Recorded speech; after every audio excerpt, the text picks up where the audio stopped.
ప్రియులరా, ప్రభువుకు మహిమ కలుగునుగాక. మార్చి నెల 16వ తేదీ మిమ్మల్ని అందరినీ కలుసుకోవడం దేవుని యొక్క మహాకృప తప్ప వేరొకటి కాదు.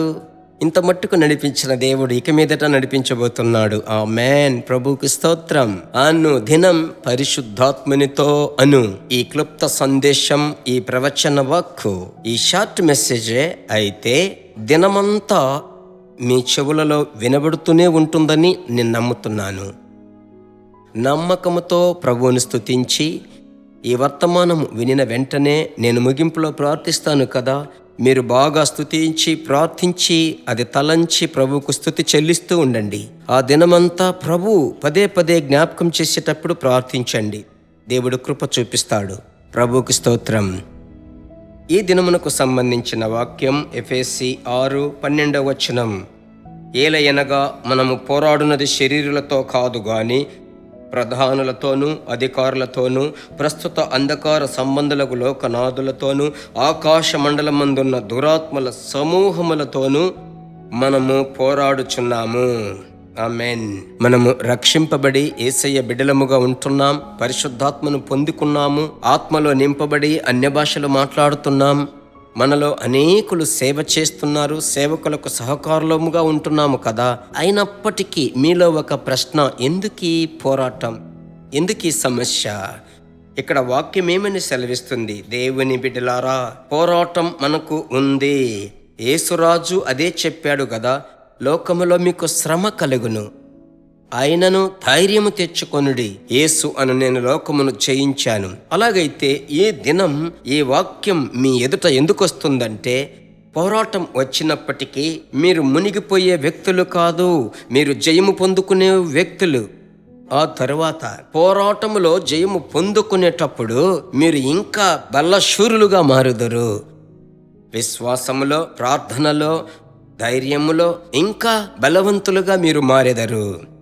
ఇక్కడ వాక్యము సెలవిస్తుంది, మనకు పోరాటము శరీరులతో కాదు. ఎలాగంటే శరీరము రక్తము కలిగిన వ్యక్తి మనుషులతో కాదు. మనకు మన తోబుట్టువులతో, రక్త సంబంధికులతో, బంధువులతో కాదు. నువ్వు ఎవరెవరిని అనుకుంటున్నావో వారితో అని నువ్వు అనుకుంటున్నావు, అలా కాదు. వాక్యం సెలవిస్తుంది శరీరులతో కాదు మనకు పోరాటం. వాక్యము సెలవిస్తుంది ప్రధానులతోనూ అధికారులతోనూ ప్రస్తుత అంధకార సంబంధులకు లోకనాథులతోనూ దురాత్మలతోనూ మనకు పోరాటం.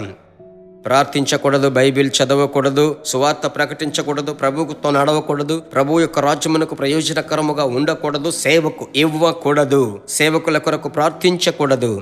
ఇలాగూ సాతానుడు మీతో పోరాడుతాడు. అలాగైతే ఈ పోరాటంగా ఉంది బ్రదర్, నేనేం చేయాలా సహోదరుడా? ఈ పోరాటము వచ్చేటప్పుడు నేను సోలిపోతున్నానే. నా ప్రియ దేవుని బిడ్డలారా, వాక్యం సెలవిస్తుంది, దేవుని బిడ్డలారా, ఆ పోరాటమును జయించేటువంటి అభిషేకం మీలో ఉంది. ఆమేన్. ఆ అభిషేకమును చేత పట్టుకోవాలి. ఆత్మలో నింపబడి ప్రార్థించి ఏ పోరాటమైనప్పటికీ, యేసయ్యా మీరు నాతో ఉన్నారు, నన్ను కాపాడండి, మీకు వందనాలు, ఆమేనని చెప్పి వదిలిపెట్టండి. తిరిగి మరలా చెప్పిందే చెప్తూ ఉండకండి. ప్రభు ప్రార్థన ఆలకించాడు, దేవునికి స్తోత్రం, నా విమోచకుడు నడిపిస్తాడు అని స్తోత్రం చెల్లిస్తూనే ఉండండి. పాజిటివ్గా మాట్లాడండి. ఆశ్చర్యకరమైన కార్యములు మీ జీవితంలో జరుగును. ఓకే, ఇందుకోసమే మనం ఈ దినం ప్రార్థించబోతున్నాం. ఈ దురాత్మలను వెళ్ళగొట్టేటువంటి అభిషేకం మనకుంది. ప్రార్థించుదాం. పరిశుద్ధమైన మంచి తండ్రి, దురాత్మలను వెళ్ళగొట్టెదవు తండ్రి. కృంగదీసేటువంటి బలహీనతను తీసుకుని వచ్చి, వివాదమును, అనుమానమును తీసుకుని వచ్చి, మనసులో వ్యాకులతను కలిగించి, ఇలాంటి సమస్యలను తీసుకుని వచ్చే అంధకార క్రియలను ఎదిరించే అభిషేకమును మీ బిడ్డలకు ఏ దినము మీరు ఇచ్చి, ఆ అభిషేకమును రగిలించి ప్రజ్వలింపచేసి దురాత్మ శక్తులను ఎదిరించుటకు సహాయం చేయండి. ప్రార్థన ఆలకించిన దేవునికి స్తోత్రం, స్తోత్రం, స్తోత్రం. శత్రువును గుర్తుపట్టి మీ బిడ్డలు జయించబోతున్నారు, జయం పొందుకోబోతున్నారు. కోట్ల కొలది స్తోత్రం. యేసు నామములో మంచి తండ్రి, ఆమెన్. ఎంత మంచి గొప్ప సత్యము కదా. సత్యమును గ్రహించెదరు, సత్యం మిమ్ములను స్వతంత్రులనుగా చేయును. బాగా స్తుతి చెల్లించండి. అందుకు గుర్తుగా, థ్యాంక్స్కు గుర్తుగా అనేకులకు షేర్ చేసి, సరేనా, వారి కొరకు ఒక ప్రార్థన చేయండి, ప్రార్థించండి. ప్రభు నడిపిస్తాడు. మరలా కలుసుకుందాం. God bless you.